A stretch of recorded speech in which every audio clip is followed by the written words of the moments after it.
Hello बच्चों, स्वागत है हमारे यूट्यूब चैनल पे पीसीएम न्यू लाइट। तो आज हम शुरू करने वाले हैं लेक्चर नंबर 4 नंबर बढ़ाओ सीरीज का। तो जिसमें आज हम लोग पढ़ने वाले हैं सारणिक, जिसको कहते हैं डिटर्मिनेंट, जो कि आपको थंबनेल में पता लग गया होगा। लेक्चर बढ़ाओ सीरीज नंबर 30। तो आज हम सारणिक में सीखने वाले हैं कि किसी भी डिटर्मिनेंट को हम कैसे ओपन करते हैं या खोलते हैं, या सारणिक दिया गया हो तो उसका मान कैसे निकालते हैं। तो लिखते हैं हम लोग, हमारा टॉपिक है सारणिक।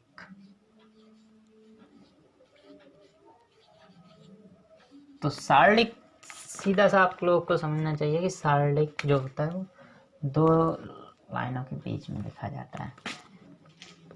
मान लो ये A1 A2 A3 और ये हो जाता है आपका B1 B2 B3 C1 C2 C3। ठीक है।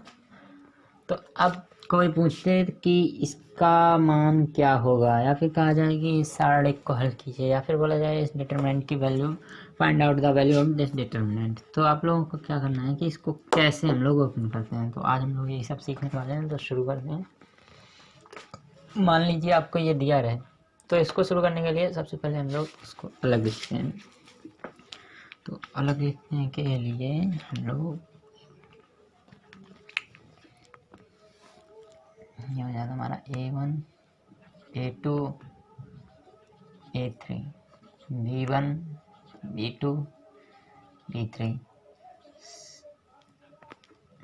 B3 C1 C2 C3। Okay. तो क्या करना है, सबसे पहले हम लोग फर्स्ट लाइन को लेते हैं। तो फर्स्ट लाइन को हम लोग देखते हैं। तो ये फर्स्ट लाइन, तो यहाँ पर हम लोग देख रहे हैं। तो हम लोग क्या करते हैं कि ये जो लाइन है फर्स्ट लाइन, इसको और इसको, इन दोनों लाइन को भूल जाते हैं जिसके अक्रॉस हम लोग इसको ओपन कर रहे हैं, या फिर जिस लाइन के अक्रॉस हम लोग इसे खोल रहे हैं। तो ये वाला जो है, ये पार्ट, ये जो ये पंक्ति है, इस पंक्ति में जो कुछ भी है उसको हम लोग ऐसे मतलब ऐसे ढक देंगे, मतलब दिखाई ना दे, या दिखे तो उसको भी इग्नोर मारना है। और ऊपर की लाइन, तो हम लोग A1 के अक्रॉस खोल रहे हैं। तो सबसे पहले हम लोग लिख लेंगे A1। ये हमेशा ध्यान रखना, A1 लिखा तो फिर इसको कैसे खोलते हैं, इसका गुणा इसमें करेंगे, कोष्ठक लिया। तो B2 का गुणा C3, मतलब इसका गुणा इसमें, इसका गुणा इसमें। 10th में जब लोग आप लोग रहे होंगे तो वहाँ पर आप लोगों ने सीखा होगा बच्चे गुणनखंड विधि द्वारा दो जो इक्वेशन या समीकरण दिए रहते हैं उनको कैसे हल करते हैं। तो भाई यहाँ पर भी है कि ये जो दिया है तो इसका इसमें गुणा करेंगे, इसका इसमें मल्टीप्लाई करेंगे या गुणा। तो B2 का C3 मल्टीप्लाई होगा तो क्या हो जाएगा B2 C3। और ये जो होता है तो इसको हम लोग माइनस करते हैं, माइनस B3 C2। पहला क्या था, प्लस। हमेशा याद रखना है, यहाँ पर हम लोग ऐसे चिन्ह भी डिसाइड कर सकते हैं, प्लस माइनस प्लस। तो पहला प्लस हो गया, लिख लिया। अब दूसरा क्या, माइनस। तो हम लोग क्या करेंगे, माइनस A2। अब क्या करना है कि ये जो लाइन छोड़ी थी अब ये नहीं छोड़नी है, कि जिस पंक्ति के एक्रॉस या फिर जिस पंक्ति के उसमें हम लोग करते हैं तो उसको हम लोग छिपा लेते हैं। तो इसको छिपाएंगे, इसको, तो हम लोग इसको और इसको पूरा भूल जाएंगे। हम सिर्फ ये वाली ये दो पंक्तियां कंसीडर करेंगे। इन दोनों को लेंगे तो क्या होगा, B1 का इसमें गुणा B3 का इसमें गुणा। तो क्या करेंगे B1 C3। तो A2 के लिए क्या करेंगे B1 C3 B1 C3 B1 C3 हो गया। अब ये क्या बचा आपका B2 C1। तो B2 C1 को लिख लेंगे, तो माइनस B2 C1। ठीक है, इतना हो गया। फिर आते हैं तीसरे उस पर, तो क्या है A3। तो ये जो तीसरी पंक्ति है तो इसको अलग करेंगे, इसको छोड़ देंगे। तो अगर इसको हम लोग देखते हैं तो ये हो जाता है हमारा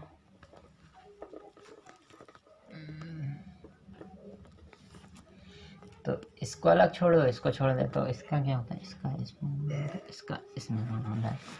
तो ये हो जाता है हमारा B1 C2। तो यहाँ पर लिखते हैं ये है B1 का C2 में मल्टीप्लाई, और सबसे पहले क्या है A3 B1 का C2 में multiply B1 C2 minus B2 का C1 में मल्टीप्लाई B2 C1। ठीक है। तो यहाँ से आप लोग देख सकते हैं कि कैसे हम लोगों ने इसको ओपन किया है। ये तरीका है। ये हमने क्या किया, इस लाइन के अक्रॉस ओपन किया है।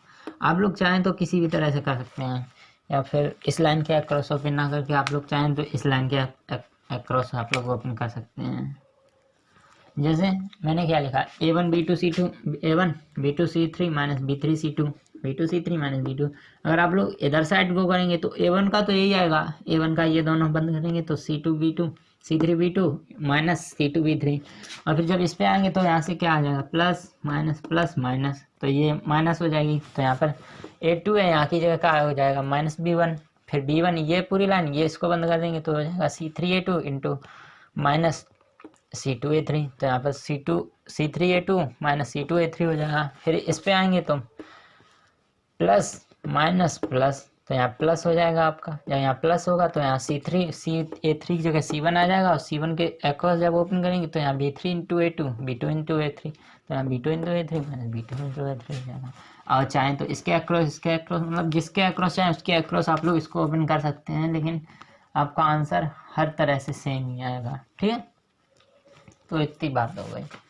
तो अब मान लीजिए एक छोटा क्वेश्चन भी देख लेते हैं। मान लो यहाँ पर दिया रहा है आपको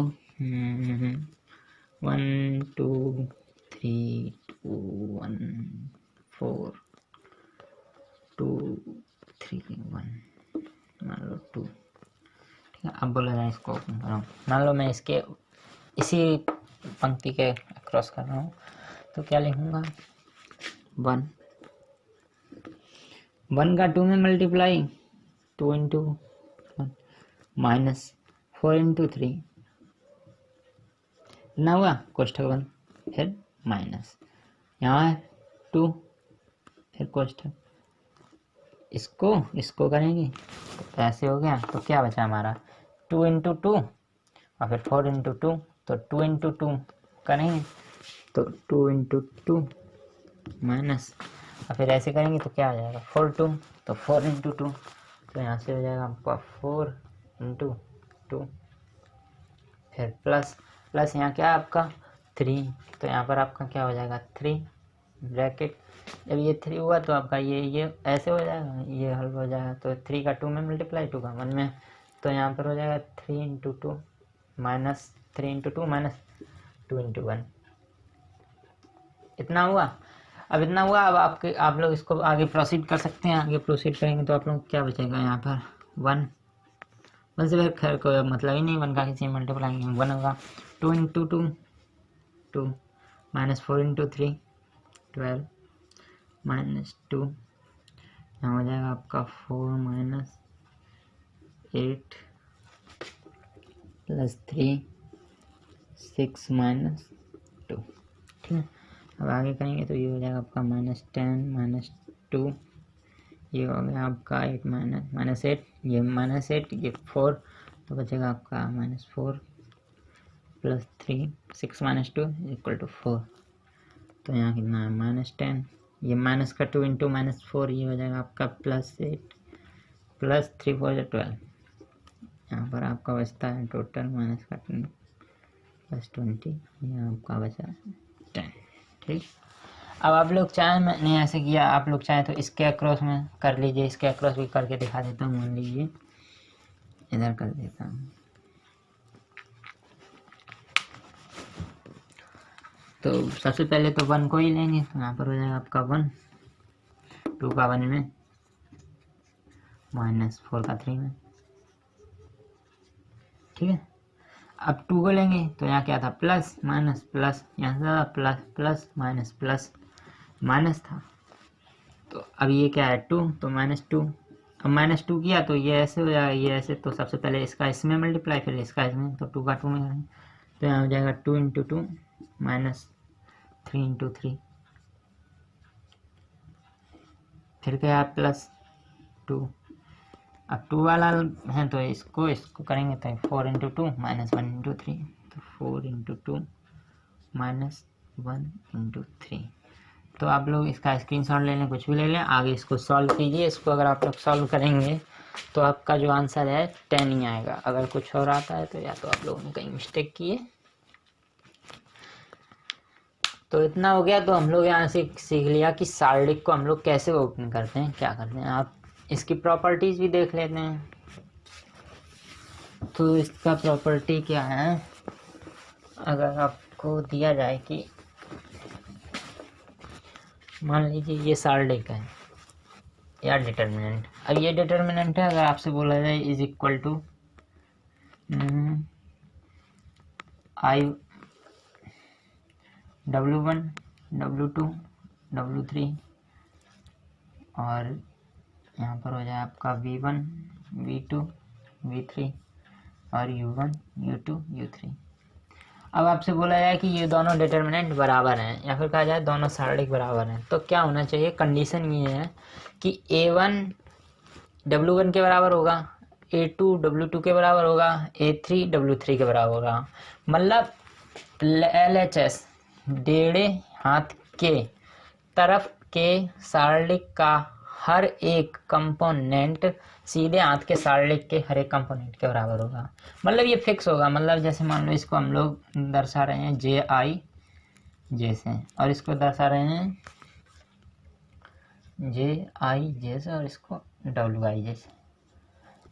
तो JI मतलब 1 का W1 बराबर होगा। ये आप लोग पढ़े होंगे कि किसी भी डिटरमिनेंट को हम लोग कैसे प्रदर्शित करते हैं। तो ठीक है, तो B2 इसके बराबर होगा, ये B1 ये 1 के बराबर होगा, लिख भी देता हूँ A। तो अगर ऐसा है तो यहाँ पर आपका A1 इक्वल टू W1 हो जाएगा, A2 इक्वल टू W2 हो जाएगा, A3 इक्वल टू W3 हो जाएगा, और ऐसे ही चलता रहेगा। ठीक है, तो इस तरह से आप लोग क्वेश्चन दिए जाएंगे कि अगर मान लो दिया जाए मॉड x + 1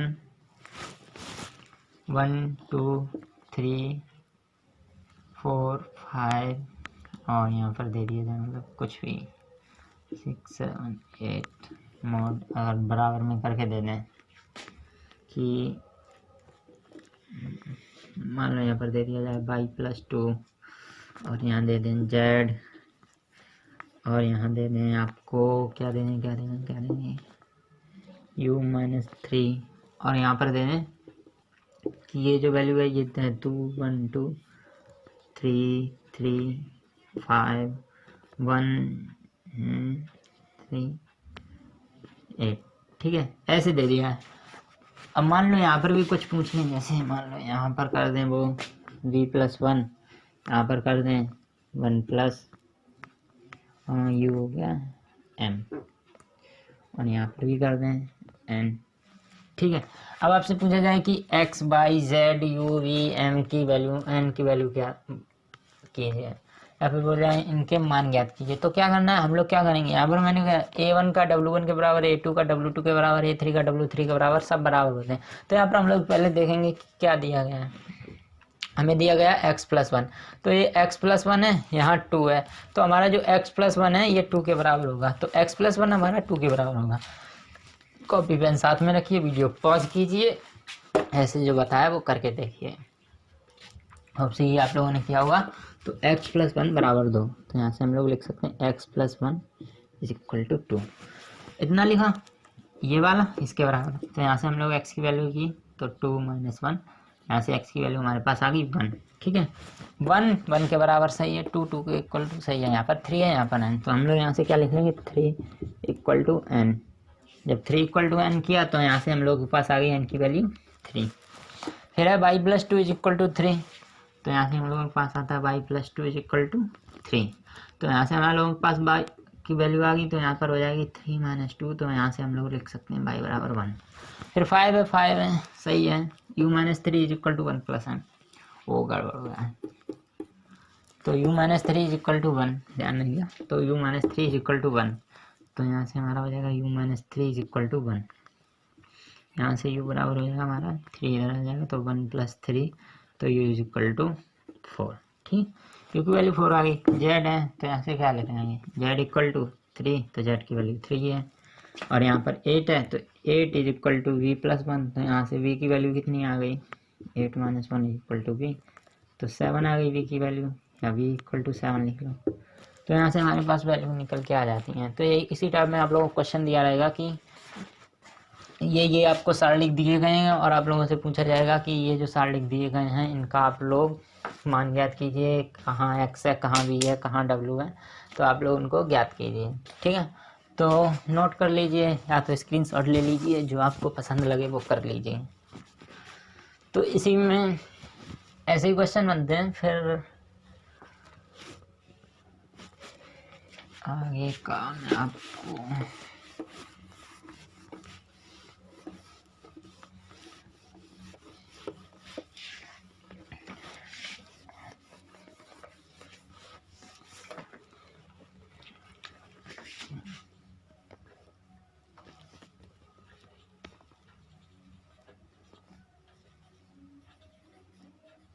होमवर्क, पहला क्वेश्चन है आपका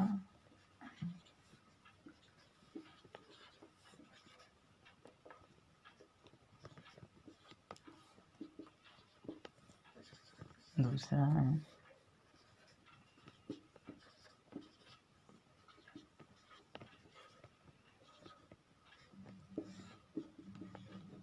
तीसरा है 1 2 3 8 9 7, ये 9 है, और 2 1 3।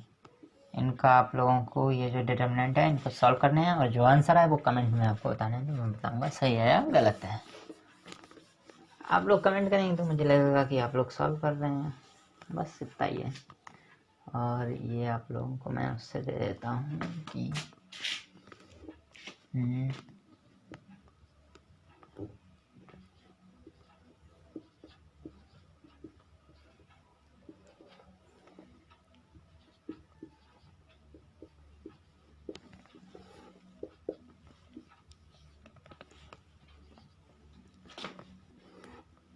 ये आपका हो गया, मान लो 3 4 एम डब्ल्यू, सॉरी एम आ भी है, एन ले लो, ये मान लो 5, ये मान लो 3, ये मान लो 5, ये हो जाएगा आपका मान लो s + 1, और ये मान लो आपका 2। तो यहाँ से आप लोगों को x w m l z और इसकी वैल्यू फाइंड करनी है, और इसमें बी नंबर आपका हो जाएगा, मान लो आपको दिया जाए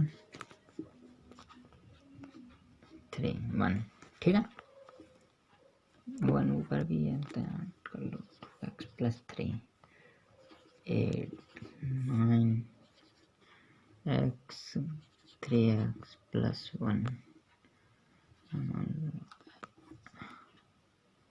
l है 8m, यहाँ पर है 2, यहाँ पर हो जाए z, ये z है, ये आदत है मेरी काटने की।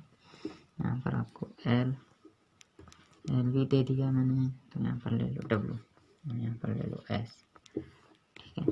और इसको अगर मैं करूँ तो यहाँ पर आप लोग देख लीजिए 4 2n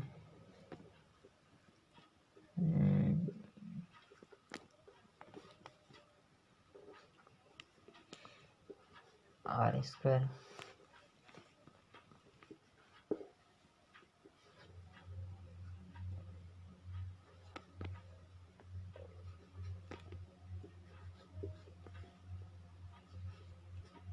इनसे आप लोगों को X L M Z W S N की वैल्यू निकालनी है, और जो भी आंसर आता है आप लोग कमेंट में करके हम लोग बता सकते हैं। तो आशा करते हैं कि आप लोगों ने सार्डिक, जिसको डिटर्मिनेंट कहते हैं, उसको हल करना सीख लिया होगा, और कैसे डिटर्मिनेंट का यूज करके हम लोग वैल्यूज़ को फाइंड कर सकते हैं, तो ये सब आप लोगों ने सीख लिया होगा जो कि मैंने दिखाया है। अगर आप लोगों ने मेरे पुराने लेक्चर नहीं देखे तो आप लोग लिंक आपको डिस्क्रिप्शन में है पूरी प्लेलिस्ट की, तो आप लोग वहाँ जाके पढ़ सकते हैं। तो तब तक के लिए जुड़े रहिए हमारे यूट्यूब चैनल के साथ, PCM न्यू लाइट। कैसे जुड़े रहना है आपको तो पता ही है, लाल लाल दिख रहा होगा सब्सक्राइब बटन, उसको प्रेस करना है, फिर घंटी दिखेगी उसको भी दबा लेना है, ताकि आने वाले लेक्चर्स के नोटिफिकेशन आपको मिलते रहें। तो और ये सब आपको आंसर कमेंट में जरूर लिखना है। तब तक के लिए पढ़ते रहिए। Have a good day.